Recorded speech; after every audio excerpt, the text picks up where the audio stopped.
கணிதத்திற்குரிய சகோதரர்களே, நபிகள் நாயகம் ஸல்லல்லாஹு அலைஹி வஸல்லம் ஒரு ஹதீஸ்ல சொல்லியிருக்கிறாங்க, ஒரு முஸ்லீமுக்கு மற்ற முஸ்லீமின் மீது 6 கடமைகள் இருக்கு. அதுல முதலாவது கடமை, நீ அவரை சந்திக்கும் பொழுது, நாம் சக முஸ்லிமை சந்திக்கும் பொழுது சலாம் சொல்வது முதலாவது கடமையாக இருக்கு. இரண்டாவது கடமை, அவர் அழைத்தால் அந்த அழைப்புக்கு பதில் சொல்வது இரண்டாவது கடமையாக இருக்கு. மூன்றாவது கடமை, அவர் நம்மிடத்தில் ஒரு ஆலோசனையை கேட்டால் அதற்கு நம்ம என்ன செய்யணும், ஆலோசனை வழங்குவது மூன்றாவது கடமை. நான்காவது கடமை, அவர் தும்பி அல்ஹம்துலில்லாஹ் என்று சொன்னால் நாம் என்ன சொல்லணும், யர்ஹமுக்கல்லாஹ் என்று பதில் சொல்வது நான்காவது கடமையாக இருக்கு. அவர் நோயுற்றால் நலம் விசாரிப்பது ஐந்தாவதாகவும், அவர் மரணம் அடைந்தால் வஃபாத்தானால் அவருடைய ஜனாசாவை பின்தொடர்வது இது 6வது கடமையாகவும் இருக்கு என்று அல்லாஹ்வுடைய தூதர் ஸல்லல்லாஹு அலைஹி வஸல்லம் சொன்ன செய்தி சஹீஹ் முஸ்லிம்ல பதிவு செய்யப்பட்டிருக்கு.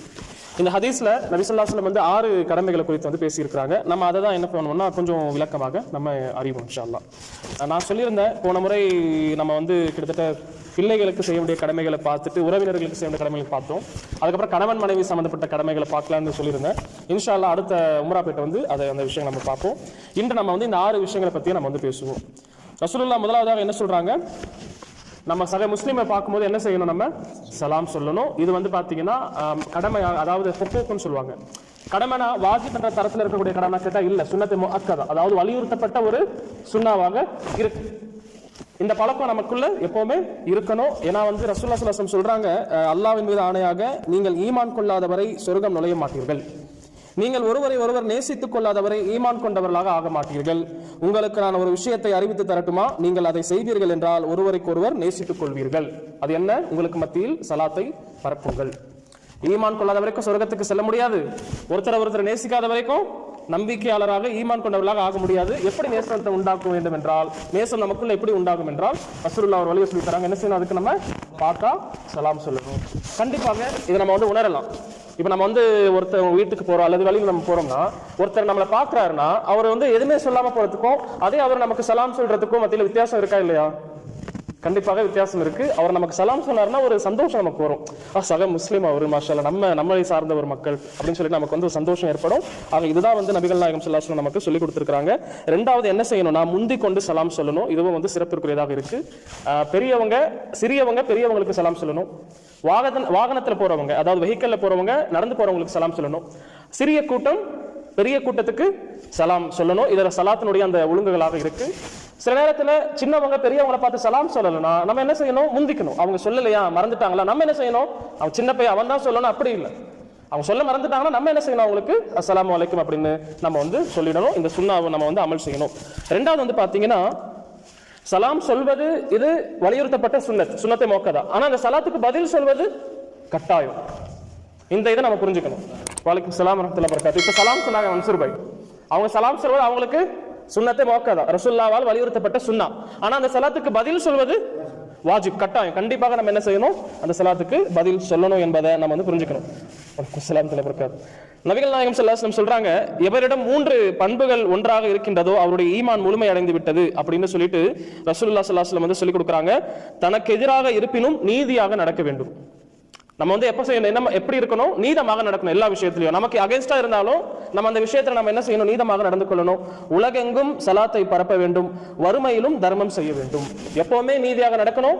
எல்லாத்துக்கும் என்ன செய்யணும், நம்ம சலாத்தை பரப்பணும். அப்புறம் ரசூலுல்லாஹ் என்ன சொல்றாங்க, நமக்கு வயல்மை இருந்தாலும் அந்த நேரத்தில் நம்ம என்ன செய்யணும், தர்மம் செய்யணும். இப்படி இருந்துச்சுன்னா நம்முடைய ஈமான் முழுமை பெற்று விட்டது அப்படின்னு ரசூலுல்லாஹ் ஸல்லல்லாஹு அலைஹி வஸல்லம் சொல்ற இந்த செய்தி புகாரியில பதிவு செய்யப்பட்டிருக்கு. அப்ப நம்ம புரிஞ்சுக்கிட்டோமா, நம்ம ஒருத்தர் நமக்கு அஸ்ஸலாமு அலைக்கும் அப்படின்னு சொன்னா நம்ம என்ன பதில் சொல்லணும், வலைக்கும் சலாம் மட்டுமா சொல்லணும், வரஹ்மத்துல்லாஹி வ பரகாத்துஹு. அதாவது அல்லாஹ் என்ன சொல்றான்னா, ஒருத்தர் உங்களுக்கு சலாத்தை கூறினார்கள் என்றால் நீங்க அதை விட அழகிய முறையில் என்ன செய்யுங்க, அவங்களுக்கு பதில் அளிங்க அப்படின்னு அல்லாஹ் ரப்பல் ஆலமீன் சொல்றான். அப்ப அஸ்ஸலாமு அலைக்கும் சொல்லும் பொழுது வலைக்கும் ஸலாம் வரஹ்மத்துல்லாஹி வ பரகாத்துஹு சொல்லணும். சரி, அவங்க எல்லாத்தையும் அவங்களே சொல்லிட்டாங்க, அஸ்ஸலாமு அலைக்கும் வரஹ்மத்துல்லாஹி வ பரகாத்துஹுன்னு சொல்லிட்டாங்கன்னா நம்ம என்ன சொல்லணும், வலைக்கும் ஸலாம் வரஹ்மத்துல்லாஹி வ பரகாத்துஹுன்னு சொல்லிட்டு அரபியில சொல்ல நினைச்சீங்கன்னா ஹய்யாக்கல்லாம் சொல்லலாம். அப்படி இல்லையா, தமிழ்ல நம்ம அல்லாஹ் உங்களுக்கு பரக்கத் செய்யட்டும் அப்படி நம்ம கொஞ்சம் கூடுதலான வார்த்தைகளும் நம்ம சொல்லிக்கலாம். அல்லது வலைக்கும் ஸலாம் வரஹ்மத்துல்லாஹி பரகாத்தோட நின்றாலும் எந்த பிரச்சனையும் இல்லை. நம்ம புரிஞ்சுக்கிட்டோமா? ஆனா ஒருத்தர் அஸ்ஸலாமு அலைக்கும் சொல்லும்போது அவருக்கு நம்ம அஹ்லன் வ ஸஹலன் சொல்லலாமா, ஹய்யாக்கல்லாம் சொல்லலாமா? அதற்கு பதில் சொல்லிட்டு தான் நம்ம சொல்லணும். சரியா? ரெண்டாவது, ஒருத்தர் நம்ம சந்திக்கும் போது நம்ம இங்க இருக்கிறனால அஹ்லன் வ ஸஹலன் ஹய்யாக்கல்லாம் அப்படின்னு சொல்லி ஒருத்தரை சந்திக்கலாமா? அதை கொண்டு நம்ம முந்தலாமா? அதுவும் ஃபர்ஸ்ட் சலாம் தான் சொல்லணும். சலாமுக்கு அப்புறம் தான் இந்த மாதிரியான வார்த்தைகள், அஹ்லன் வஸஹலன்னா நல்வரவு, வெல்கம், அந்த மாதிரியான வார்த்தைகள். நம்ம மார்க்கம் சுப்ஹான இந்த சலாத்துடைய அர்த்தத்தை நம்ம கவனிச்சோம்னா அதுல எப்படிப்பட்ட ஒரு அர்த்தம் இருக்கு தெரியுமா? அஸ்ஸலாமு அலைக்கும்னா என்ன அர்த்தம்? அல்லாஹ் உங்களை, அல்லாஹ்வினுடைய சாந்தியும் சமாதானம் உண்டாகட்டும். இதுல என்ன அர்த்தம் ஒளிஞ்சிருக்குன்னா, அஸ்ஸலாமு அலைக்கும்னா அஸ்ஸலாம், அல்லாஹ் உங்களை பாதுகாக்கட்டும். அல்லாஹ் உங்களை, அஸ்ஸலாம் என்பது அபயம் அளிப்பவன், அல்லாஹ்வுடைய ஒரு பேர், அபயம் அளிப்பவன் அஸ்ஸலாம். அஸ்ஸலாமு அலைக்கும்னா அல்லாஹ்வுடைய அந்த அபயம், அதான் அல்லாஹ்வுடைய அந்த அரவணைப்பு, பாதுகாப்பு உங்கள் மீது நிலவட்டுமாக, அல்லாஹ் உங்களை எல்லா விஷயங்களிலிருந்தும் பாதுகாப்பானாக என்ற ஒரு துவா. அது வெல்கம் போன்ற ஒரு இதுவும் வரவேற்பு அளிக்கக்கூடிய விஷயமும். ரெண்டாவது அதுல என்ன ஒளிஞ்சிருக்கு?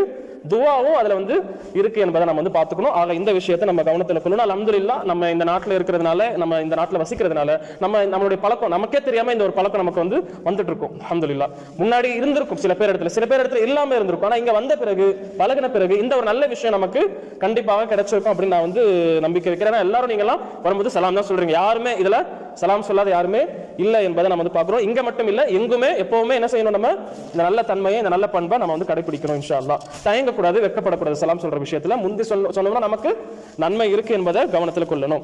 சரி, சலாத்தை சொல்வது ரசூலுல்லாஹ்வால் வலியுறுத்தப்பட்ட சுன்னாவாக இருக்கு, அதற்கு பதில் சொல்வது வாஜிபாக, கடமையாக இருக்கு என்பதை நம்ம புரிஞ்சுக்கணும். சரி, இரண்டாவது நபி ஸல்லல்லாஹு அலைஹி வஸல்லம் இந்த ஹதீஸ்ல என்ன சொல்லியிருக்கிறாங்கன்னா, உங்களை உங்களுடைய சகோதரன், சக முஸ்லிமான சகோதரன் அழைக்கும் பொழுது அவருடைய அழைப்புக்கு பதில் சொல்லணும். அழைக்கும் போதுனா என்ன? தாவத்துக்காக, விருந்துக்காக ஒருத்தர் நம்மளை அழைக்கிறாருன்னா கண்டிப்பாக என்ன செய்யணும்? அந்த விருந்துக்கு பதில் அளிக்கணும். அவங்க வீட்டுக்கு போயிட்டு வரணும். அதை எந்த இடத்துல விருந்து வைக்கிறாங்களோ அந்த இடத்துக்கு போயிட்டு அந்த விருந்துல கலந்து கொண்டு வருவது ரசூலுல்லாஹி ஸல்லல்லாஹு அலைஹி வஸல்லம் நமக்கு சொல்லிக் கொடுக்கக்கூடிய ஒரு ஹுக்கூக், கடமையான ஒரு விஷயமாக இருக்கு. சரியா? ரெண்டு விருந்து இருக்கு. ஒன்னு சாதாரணமாக செய்யக்கூடிய விருந்துகள் இருக்கு, ரெண்டாவது கல்யாண வலிமா விருந்து ஒன்று இருக்கு. இது ரெண்டுத்தினுடைய சட்டமும் மாறுபடும். முதல்ல தாவத், அதாவது வழக்கமான பொதுவான தாவத், நம்ம சகோதரர்களாம் சேர்ந்து ஒரு விருந்து, நம்மளே ஒரு பார்ட்டி கொடுப்போம், அந்த மாதிரி பண்ணுவோம்ல, அந்த மாதிரி இதுக்கு போய் கலந்துக்கிறது சுன்னத்தை மோக்கதான், ரசூலுல்லாஹ்வால காண்பிக்கப்பட்ட சுன்னா. ஆனா வலிமா தாவத்துக்கு கூப்பிடுறாங்க. வலிமா தாவத்னா என்ன? கல்யாணத்துல கொடுக்கக்கூடிய விருந்து. அந்த விருந்துக்கு கூப்பிட்டாங்கன்னா அந்த விருந்துக்கு போறது கட்டாயமாக இருக்கு. சொல்றது புரியுதா? சொல்றது விளங்கிச்சா?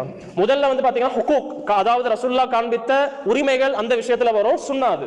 ரெண்டாவது வலிமாக்கு கூப்பிட்டாங்கன்னா கண்டிப்பாக அந்த வலிமாவுக்கு என்ன செய்யணும்? நம்ம போயிட்டு வரணும். இது கட்டாயமாக இருக்கு என்பதை நம்ம புரிஞ்சுக்கணும். சரியா? நபிகள் நாயகம் ஸல்லல்லாஹு அலைஹி வஸல்லம் சொல்றாங்க, ஒரு முஸ்லிமுடைய அழைப்பை ஏற்காதவர் அல்லாஹ்வுக்கும் அவனுடைய தூதருக்கும் மாறு செய்து விட்டார். ஒரு முஸ்லிமுடைய அழைப்புக்கு பதில் அளிக்காதவர், அதை ஏற்காதவர், ரசூலுல்லாஹ் அல்லாஹ்வுக்கும் அல்லாஹ்வுடைய தூதருக்கும் என்ன செஞ்சிட்டாரு? மாறு செஞ்சிட்டாரு அப்படின்னு நபிகள் நாயகம் சொல்லக்கூடிய செய்தி சஹீஹ் புகாரியில வருது என்பதை நம்ம கவனத்தில் கொள்ளணும். ஆக இந்த ஒரு விஷயத்தையும் நம்ம என்ன செய்யணும்? கடைபிடிக்கணும். சரியா? நபிகள் நாயகம் ஸல்லல்லாஹு அலைஹி வஸல்லம் சொல்றாங்க, ஒரு மூமின் மற்றொரு மூமினுக்கு ஒரு கட்டடத்தை போன்றாவார், அதில் சிலவற்றுக்கு வலு சேர்க்கிறது. ஒரு மூமின் இன்னொரு மூமினுக்கு ஒரு கட்டடத்தை போன்ற, ஒரு பில்டிங்கை போன்று. பில்டிங்ல எப்படி ஒரு பகுதி இன்னொரு பகுதியை வலு சேர்க்குமோ அதே மாதிரி தான் ஒரு மூமின் சக மூமினுக்கு இருக்கணும். நல்ல விஷயங்கள்ல, இன்னும் அவருடைய துக்க சமயங்கள்ல, வருத்தமான சமயங்கள்ல எல்லா விஷயங்களும் நம்ம என்ன செய்யணும்? போய் கலந்து கொள்ளணும். மார்க்கம் இதை வலியுறுத்துது. தனிப்பட்ட முறையில சுயநல போக்காக வாழ வேண்டும் அப்படின்னு மார்க்கம் நமக்கு ஒருபோதும் சொல்லித்தரல. மாறாக ஒன்றாக நம்ம ஒரு சமுதாயத்தில் வாழணும். நல்ல விஷயங்களை போய் கலந்து கொள்ளணும். அவங்களுடைய சங்கடமான, அவங்களுடைய வருத்தமான விஷயங்களையும் நம்ம என்ன செய்யணும்? அவங்களோட கலந்து கொள்ளணும். அவங்களுக்கு மனதுக்கு ஆறுதலான அளிக்கக்கூடிய வார்த்தைகளை நம்ம என்ன செய்யணும்? பேசணும். ஒருத்தருக்கு உடம்பு சரியில்லையா, அவர் உடம்பு சரி நலம் விசாரிக்கணும். ஒருத்தருக்கு ஏதாவது பிரச்சனையில் இருக்கிறாரா, அவர் நலம் விசாரிச்சு நல்ல வார்த்தைகளை பேசணும். இயன்ற அளவு உதவி செய்யணும். உதவி செய்யாத பட்சத்தில் இருக்கும் பொழுது நம்ம நல்ல வார்த்தைகளை கொண்டாவது அவருடைய மனசுக்கு நம்ம ஆதரவாக நம்ம பேசணும்னாலே இதுக்கும் நம்ம மார்க்கத்துல நன்மைகள் கிடைக்குது. ஏன்னா நம்ம ஒரு மூமினுக்கு, ஒரு சக மூமினுக்கு ஒரு பில்டிங்கை போன்று நம்ம இருக்கணும். நம்ம எல்லாருமே சேர்ந்தாதான் என்ன செய்ய முடியும்? வலுவாக நம்ம செயல்பட முடியும், இருக்க முடியும் என்பதை நம்ம இந்த ஹதீஸ்ல இருந்து புரிஞ்சுக்கலாம். அது ரெண்டாவது விஷயம் என்னது? விருந்துக்கு கூப்பிட்டாங்கன்னா என்ன செய்யணும்? பதில் அளிக்கணும். சரியா? மூன்றாவது விஷயம் என்னதுன்னா, இதுதான் இன்றைய ஜும்மாவுல நான் ரையான் பள்ளியில இருந்த ஜும்மா, இந்த தலைப்பு தான். ஒரு மூமின் ஆலோசனை கேட்கிறாரு. ஒரு முஸ்லீம் நம்ம கிட்ட என்ன செய்யறாரு? ஒரு ஆலோசனையை கேட்கிறாருன்னா அந்த ஆலோசனைக்கு நம்ம என்ன செய்யணும்? அவருக்கு சரியான ஆலோசனையை, வழிகாட்டுதல நம்ம வழங்கணும். ஒருவர் ஆலோசனை கேட்கிறார் என்றால் ஆலோசனை வழங்கணும். சரி, இது பாத்தீங்கன்னா நபிகள் நாயகம் ஸல்லல்லாஹு அலைஹி வஸல்லம் ஹதீஸ்ல சொல்றாங்க, மார்க்கம் என்பது அத்தீனு அன்-நஸீஹா. மார்க்கம் என்றாலே நலம் நாடுவதுதான். தீன் என்றால் என்னது? நலம், பிறர் நலம் நாடுவதுதான் நம்மளுடைய மார்க்கமாக இருக்கு. யாருக்கு நலம் நாடணும்? லில்லாஹி வலி கிதாபிஹி வலி ரசூலிஹி வலி அய்யிம்மத்தில் முஸ்லிமீன் வலி ஆம்மத்திஹிம். 5 பேருக்கு நலம் நாடணும். அல்லாஹ்வுக்கு நலம் நாடணும், அல்லாஹ்வுடைய வேதத்துக்கு நலம் நாடணும், அல்லாஹ்வுடைய தூதருக்கு நலம் நாடணும், இன்னும் வலி அய்யிம்மத்தில் முஸ்லிமீன, முஸ்லிம்களுடைய தலைவர்களுக்கு நலம் நாடணும், வலி ஆம்மத்திஹிம், சக முஸ்லிம்களுக்கு நலம் நாடணும் அப்படின்னு நபி ஸல்லல்லாஹு அலைஹி வஸல்லம் சொல்லியிருக்காங்க. இப்போ மார்க்கம் என்றாலே என்னது? நலம் நாடுவதுதான். நல்லதை நினைக்கிறது தான், நல்லதை நாடுறது தான் மார்க்கமாக இருக்கு. அல்லாவுக்கு நலம் நாடுறதுனா நான் ஏற்கனவே இதை பத்தி சொல்லியிருக்கேன். அல்லாவுடைய வேதத்தின் அல்லாவுடைய கட்டளையின் அடிப்படையில் நடக்கணும். அல்லாஹ் என்ன சொல்றானோ அது கேட்டு நடக்கணும், அவனை மட்டும் தான் வணங்கணும். சுருக்கமா சொல்றேன், அல்லாஹ்வுடைய வேதத்துக்கு நலம் நாடுவதுனா அந்த வேதத்தை படிக்கணும், அதை படிச்சு சிந்திக்கணும், சிந்திச்சு செயல்படணும். அவருடைய தூதருக்கு நலம் நாடுவதுனா 4 விஷயங்கள் போனாடி நிறைய வாட்டி சொல்லியிருக்கேன். ரசூலுல்லாஹ் எதை கட்டளையிடுறாங்களோ கட்டுப்படணும், ரசூலுல்லாஹ்வுடைய தடுத்த விஷயங்கள் இருந்து விலகி இருக்கணும், ரசூலுல்லாஹ் சொன்ன முறையில் தான் அல்லாஹ்வை வணங்கணும், இன்னும் ரசூலுல்லாஹ் எதை சொன்னாங்களோ அதை நம்பணும், ரசூலுல்லாஹ்வை நேசிக்கணும். இது ரசூலுல்லாஹ்வுக்கு நலம் நாடுவதாக இருக்கு. அடுத்தது யார் முஸ்லிம்களுடைய தலைவர்களுக்கு நலம் நாடுவதுனா அவங்களுடைய நல்ல விஷயங்களை ஆதரிக்கணும். அவங்களிடத்துல சில தவறுகள் இருக்கும் பொழுது நல்ல விஷயங்களை நினைவு கொண்டு அந்த தவறுகளை என்ன செஞ்சிடணும், மறந்துடணும். ஏன்னா அவர்களும் மனிதர்கள். ஆனா மார்க்கத்துக்கு எதிராக அவங்களுடைய தவறுகள் இருக்கும் பட்சத்துல நம்ம இயன்ற அளவு அவங்களுக்கு ஆலோசனைகளை வழங்க முயற்சி பண்ணணும். இல்லாத பட்சத்துல அல்லாஹ்விடத்துல என்ன செய்யணும், அவங்களுக்காக நம்ம துவா செய்யணும். 5வது என்ன, சக முஸ்லிமுக்கு நலம் நாடணும். இது முக்கியமான விஷயம். இதுதான் இன்றைய குத்பாவாக இருந்துச்சு. என்ன அர்த்தம், எல்லாருமே எல்லாமே தெரிஞ்சவங்க கிடையாது, அப்படிதானே? யாருன்னா சொல்ல முடியுமா எனக்கு எல்லாம் தெரியும்? இல்ல, எனக்கு சில விஷயங்கள் தெரியும்னா சில விஷயங்கள் எனக்கு தெரியாம இருக்கும், அது மற்றவர்களுக்கு அதை விட நல்லா தெரியும். அப்ப நம்ம என்ன செய்யணும், கலந்து ஆலோசிக்கணும், கேட்கணும், பேசணும். இந்த விஷயங்கள் எனக்கு தெரியல, எனக்கு இதை கைட் பண்ணுங்க, இதை எனக்கு சொல்லுங்க, நான் என்ன செய்யணும் அப்படின்னு கேட்கும்போது நமக்கு தெரிஞ்சிச்சுன்னா நம்ம என்ன செய்யணும், அவங்களுக்கு பதில் சொல்லணும், ஆலோசனை வழங்கணும். தெரியலன்னா யாருக்கு தெரியுமோ அவரிடத்துல சொல்லணும், அவங்க போய் கேளுங்க, அவங்களுக்கு நல்லா தெரியும். இது ஆலோசனை வழங்குவதாக இருக்கு. என்கிட்ட ஒருத்தர் கேட்டுட்டாரு, இப்ப உதாரணமாக பீர்பாய் வந்து என்கிட்ட கேட்குறீங்க, இந்த மாதிரி ஹாஸ்பிட்டல் எனக்கு கை இதா இருக்கு, ஏதோ அடிபட்டு இருக்கு, நான் எங்க போகணும்னு கேட்குறீங்க. எனக்கு எதுவுமே தெரியாது, நான் வந்து வண்டியே எடுத்தது கிடையாது, என்கிட்ட எதுவுமே இல்லை.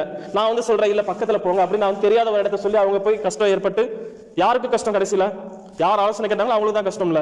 அப்ப நம்ம அந்த மாதிரி இருக்கக்கூடாது. மாறாக எனக்கு தெரியாது, ஆனா சையத் அலி பாய்க்கு தெரியும், நீங்க அவங்களுக்கு போன் போட்டு கேளுங்க, அல்லது அக்பர் பாய்க்கு தெரியும், அவங்களுக்கு போன் போட்டு கேளுங்க. அப்படி நான் சொல்றது உங்களுக்கு நல்லது நாடுறதாக நலம் நாடுவதாக இருக்கு என்பதை நம்ம வந்து புரிஞ்சுக்கணும் சகோதரர்களே. ஆக தெரிஞ்சிச்சுனா தான் ஆலோசனையை கொடுக்கணும் என்பதை நம்ம வந்து கவனத்தில் கொள்ளணும். சரியா? ஆக இந்த விஷயத்தை நம்ம கவனத்தில் கொண்டு 2வது ஆலோசனை வழங்கக்கூடியவர் இஹ்லாஸாக ஆலோசனை வழங்கணும். அல்லாஹ்வுக்காக தான். என்ன அவர் பெருசா நினைக்கணும், என்ன புகழணும், அதுக்காக இல்லை. நான் அவருக்கு சொன்னேன்னா அல்லாஹ் எனக்கு நன்மை கொடுப்பான். அல்லாஹ்வுடைய பொருத்தத்திற்காக தான் நான் வந்து என்ன செய்யறேன், இந்த ஆலோசனையை நான் அவருக்கு கொடுக்குறேன். 2வது எனக்கு புகழ்லாம் எதுவுமே கிடையாது. அப்புறம் வந்து பாத்தீங்கன்னா சுப்ஹானல்லாஹ், இப்படி நம்ம ஆலோசனைகளை நம்ம வந்து கொடுக்கணும் என்பதை கவனத்தில் கொள்ளணும் சகோதரர்களே. அடுத்த விஷயத்தை மறந்துட்டா கவனத்துல இருந்து போயிடுச்சு. 3வது விஷயம் என்ன செய்யணும், நம்ம ஆலோசனை வழங்கணும். 4வது விஷயம் என்னன்னா, ஒருத்தர் தும்புறாரு, ஒரு முஸ்லீம் தும்புறாரு, தும்பி அல்ஹம்துலில்லாஹ் என்று சொல்றாருன்னா நம்ம என்ன செய்யணும், அதற்கு யர்ஹமுக்கல்லாஹ் அப்படின்னு சொல்லணும். எல்லாரும் இதை ஞாபகம் வைக்கணும், யர்ஹமுக்கல்லாஹ். இப்ப நான் தும்புறேன், அல்ஹம்துலில்லாஹ் சொல்றேன், நீங்க என்ன சொல்லணும், திரும்ப நான் என்ன சொல்லணும், யஹ்தீகுமுல்லாஹு வ யுஸ்லிஹ் பாலக்கும், யஹ்தீகுமுல்லாஹு வ யுஸ்லிஹ் பாலக்கும். புரியுதா? அப்போ அல்ஹம்துலில்லாஹ்னா அல்லாஹ்வை புகழ்றேன், யர்ஹமுக்கல்லாஹ்னா நான் பதில் என்ன சொல்றேன், அவங்க எனக்கு பதில் என்ன சொல்றாங்க, அல்லாஹ் உங்கள் மீது அருள் செய்யட்டும், கிருபை செய்யட்டும். நான் அதற்கு மறுமொழி என்ன சொல்றேன், யஹ்தீகுமுல்லாஹு, அல்லாஹ் உங்களை நேர்வழியிலே நிலைத்திருக்க செய்வானாக, வ யுஸ்லிஹ் பாலக்கும், உங்களுடைய நிலைகளை அல்லாஹ் சீர் செய்வானாக. கொஞ்சம் சிந்திச்சு பார்த்தோம்னா இதெல்லாம் வந்து எவ்வளவு ஒரு சூப்பரா நம்முடைய மார்க் கட்டமைச்சிருக்குல்ல. துவாக்களை சொல்லிக்கொண்டே இருக்கணும், சக முஸ்லிமுக்கு துவா செஞ்சுக்கிட்டே இருக்கணும். நம்ம மட்டும் அல்லாஹ்விட துவா எந்த அளவுக்கு சொல்லப்பட்டிருக்குன்னா, நம்ம சக முஸ்லிமுக்காக துவா செஞ்சுக்கிட்டே இருப்போம். வைங்களேன், ஒரு மலக்குமாறு நமக்காக நியமிக்கப்பட்ட ஒரு மலக்கு ஆமீன் சொல்லிக்கிட்டே இருப்பார். நம்மளுடைய தேவைகள் ஆட்டோமேட்டிக்காக என்ன ஆயிடும், அல்லாஹ்விடத்துல நிறைவேறிவிடும், நம்ம சக முஸ்லிமுக்கு துவா கேட்டுக்கிட்டே இருக்கிற வரைக்கும். அப்போ மார்க்கம் எல்லா விஷயத்திலையும் ஒன்றாக ஒரு கூட்டமாக இருக்கணும் என்பதை வலியுறுத்துது. நீங்க அதனாலதான் பாத்தீங்கன்னா இங்க அரபுகள் அதிகமாக என்ன துவாக்கள் யூஸ் பண்ணுவாங்க, ஹையாக்கலான்னு யூஸ் பண்ணுவாங்க. சரியா? அப்புறம் என்ன யூஸ் பண்ணுவாங்க, ஹையாக்கலான்னு யூஸ். ஹையாக்கலா என்னது, அல்லாஹ் உங்களை நீண்ட நாள் வாழ செய்யட்டுமாக, நீண்ட ஆயுளை அல்லாஹ் உங்களுக்கு வழங்கட்டுமாக. ஹையாக்கலனா ஹயாத்துல இருந்து வருது. அப்ப அல்லாஹ் உங்களை நீண்ட ஆயுள் வரையில வாழ வைக்கணும். பாரக்கல்லாஹ் ஃபீக் அப்படின்னு சொல்லுவாங்க. ஃபி அமானில்லாஹ். சரியா? ஃபி அமானில்லாஹ், அல்லாஹ்வுடைய பாதுகாப்பில் நீங்கள் இருங்கள். பாரக்கல்லாஹ் ஃபீக், அல்லாஹ் உங்களுக்கு பரக்கத் செய்யட்டுமாக. நம்மளும் இந்த மாதிரி பேசணும். முடிஞ்ச வரைக்கும் இந்த மாதிரி தும்மு அல்ஹம்துலில்லாஹ் சொல்லனா அந்த இடத்துல நம்ம யர்ஹமுக்கல்லாஹ், யஹ்தீகுமுல்லாஹ், யுஸ்லிஹ் பாலக்கும் இதெல்லாம் நம்ம வந்து சொல்லிக்கொண்டு இருக்கணும் என்பதை கவனத்தில் கொள்ளணும் சகோதரர்களே. ஆக இது 4வது விஷயமாக இருக்கு. 5வது விஷயம் என்னன்னா, நோயுற்றால் நலம் விசாரிக்க வேண்டும். ஒரு சக முஸ்லிம் நோயுற்று விட்டால் என்ன செய்யணும், போய் நலம் விசாரிக்கணும். சுப்ஹானல்லாஹ், எந்த அளவுக்கு ஹதீஸ்ல சிறப்பு சொல்லப்பட்டிருக்குன்னா, சக முஸ்லிம ஒரு முஸ்லிம் நலம் விசாரிக்க செல்றாருன்னா அவர் சொர்க்கத்தினுடைய பாதையில போறாரு. ரவுதா, அதாவது சொர்க்கத்தினுடைய அந்த பூங்காவில் அவர் நடந்து கொண்டிருக்கிறார். வானவர்கள் அவருக்காக துவா செய்யறாங்க. இதெல்லாம் வந்து மார்க்கத்துல சிறப்புகள் சொல்லப்பட்டிருக்கு. அப்போ நம்ம என்ன செய்யணும், ஒருத்தர் நோயுற்று விட்டால் நம்ம கேள்விப்படுறோமா, அவருக்கு நம்ம நலம் விசாரிக்கணும். முடிஞ்சிச்சு நான் நேரில் போய் அவருக்கு நலம் விசாரிக்கணும். முடியாத பட்சத்துல நம்ம என்ன செய்யணும், நலம் விசாரிக்கூடிய இன்னைக்கு நிறைய இது வந்துடுச்சு, வாட்ஸ்அப்போ ஃபேஸ்புக்கோ ஃபோன் போட்டோ நலம் விசாரிச்சு நம்ம என்ன செய்யணும், நம்ம அந்த கடமையை நிறைவேற்றணும். ரசூலுல்லாஹ் இதை வந்து ஹுக்கூக், உரிமையில ரசூலுல்லாஹ் வந்து இது பண்ணியிருக்காங்க. 6 உரிமையில 5வது உரிமை என்னது, நோயுற்றா நலம் விசாரிக்கணும். சரி, அங்க போய் சில ஒழுக்கங்கள் இருக்கு. ஹாஸ்பிட்டலுக்கு போறோம்னு வைங்களேன், இல்லாத நோய்ற்று ஒருத்தர் வீட்டில் இருக்காரோ ஹாஸ்பிட்டல் இருக்காரோ, நம்ம போய் சந்திக்கிறோம்னு வைங்களேன், நீண்ட நேரம் உட்கார்ந்தா அவருக்கு சிரமம்னு அப்படின்னு நமக்கு தோணுச்சுன்னா நம்ம என்ன செய்யறாங்க, நீண்ட நேரம் உட்காரக்கூடாது. சில நேரத்துல நிலைகள் அப்படியே மாறுபடும். நீண்ட நேரம் உட்கார்ந்து அவருக்கு பிடிக்குதுன்னு இருந்துச்சுன்னா அந்த நேரத்துல உட்காரணும். யாருமே இல்லை அவர் இடத்துல, தனியா இருக்கிறார் ஹாஸ்பிட்டல்ல, நம்ம போய் பாக்குறோம், கொஞ்ச நேரம் இருந்துட்டு போறதுக்கு அவருக்கு விருப்பமா இருக்கு, யாருமே இல்லை பக்கத்துல இல்லை, அப்படியே இருக்கிற நேரத்துல நீண்ட நேரம் உட்கார்ந்து பேசலாம், ஆறுதலான வார்த்தைகள் சொல்லலாம். ஆனா சில நேரங்கள்ல அவருக்கு கொஞ்சம் சிரமமா இருக்கும், பாத்ரூம் போகணும், சிறுநீர் மலஞ்சலம் கழிக்கணும், இதெல்லாம் விஷயங்கள் இருக்கும் அவருக்கு. அப்படி நம்ம உணர்ந்தோம்னா என்ன செஞ்சிடணும், உடனே நலம் விசாரிச்சு போயிடணும். ரெண்டாவது, நலம் விசாரிக்கக்கூடிய நேரத்துல ஆறுதலான வார்த்தைகளை பேசணும். சரியா? உதாரணமாக டாக்டர் சொல்லிட்டாங்க, இந்த மாதிரி கொஞ்ச நாள் தான் ஹயாத்தோட இருப்பாரு, அது வரைக்கும் நல்லா வச்சுக்கோங்கன்னு டாக்டர் சொல்லிட்டாங்க. நலம் விசாரிக்க போற இடத்துல அல்ல சொந்தக்காரங்க இடத்துல சொல்லிட்டாங்க. சொந்தக்காரங்க உங்களுக்கு வந்து சொல்றாங்க இந்த விஷயத்த, புரியுதா? நான் ஹாஸ்பிட்டல்ல இருக்கிற ஒரு உதாரணம், ஹாஸ்பிட்டல் இருக்கிற என்னுடைய சொந்தக்காரங்க என் கூட இருக்க, என் தம்பியும் அண்ணன் என் கூட இருக்கிறாங்க, நீங்க வரீங்க பாக்குறதுக்கு.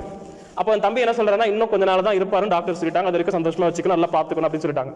இப்போ நீங்க வந்து என்கிட்ட வந்து என்ன சொல்லக்கூடாது, நீங்க கொஞ்ச நாள் தான் இருப்பீங்க அப்படி சொன்னீங்கன்னா என்ன ஆகும், பயம் வந்துடும், கஷ்டமாயிடும், அது அந்த நோக்கமே கெட்டு போயிடும். எதுக்காக போறோம், சந்தோஷத்தை உண்டாக்கணும். ஒரு மூமினுடைய வாழ்க்கையில சந்தோஷத்தை உண்டாக்குறது ரொம்ப பெரிய விஷயம், அல்லாஹ் விரும்பக்கூடிய விஷயம். சரியா? அப்போ அங்க போயிட்டு இந்த மாதிரி சொன்னோம்னா அவருடைய மனசு இதாயிடும். அப்போ ஆறுதலான வார்த்தைகள் பேசணும், உண்மையை பேசணும், ஆறுதலான வார்த்தைகளை நம்ம வந்து என்ன செய்யணும், அந்த இடத்துல பேசணும். புரிஞ்ச சகோதரர்களே, ஆக இந்த விஷயத்தை கவனத்தில் கொள்ளணும். ஆறாவது கடைசி விஷயம் என்னன்னா, அவர் மரணம் அடைந்தால் என்ன செய்யணும், அவருடைய ஜனாசாவை பின்தொடரணும். எது வரைக்கும்னா கபரில் போய் அடக்கம் செய்யற வரைக்கும் பின்தொடரணும். ஏன்னா ரெண்டு கீராத்து நன்மை கிடைக்குதுன்னு நபிகள் நாயகம் ஸல்லல்லாஹு அலைஹி வஸல்லம் சொல்லியிருக்கிறாங்களே. கீராத்துனா என்னது, உஹது மலை அளவு நன்மைகள் வந்து கிடைக்குது, 2 உஹது மலை அளவு நன்மை கிடைக்குது. எப்போ, கடைசி வரைக்கும் இருக்கணும். அதாவது ஜனாசாவை பின்தொடர்ந்து போய் தொழுகணும், அடக்கம் செய்ய வரைக்கும் இருந்தோம்னா 2 நன்மை கிடைக்கும், வெறும் தொழுந்தோம்னா 1 கீராத் நன்மை கிடைக்கும். ஆக இந்த விஷயத்தை நம்ம வந்து உணரணும் சகோதரர்களே. நம்ம சக முஸ்லீம் வஃபாத் ஆகிட்டாங்கன்னா அவங்களோட ஜனாசாவை பின்தொடரணும். நபிகள் நாயகம் ஸல்லல்லாஹு அலைஹி வஸல்லம் ஹதீஸ்ல சொல்றாங்க, எவர் ஜனாசாவை பின்தொடர்ந்து சென்று அதற்கு தொழுகை நிறைவேற்றும் படும் வரை இருக்கிறாரோ அவருக்கு 1 கீராத் நன்மை வழங்கப்படும்.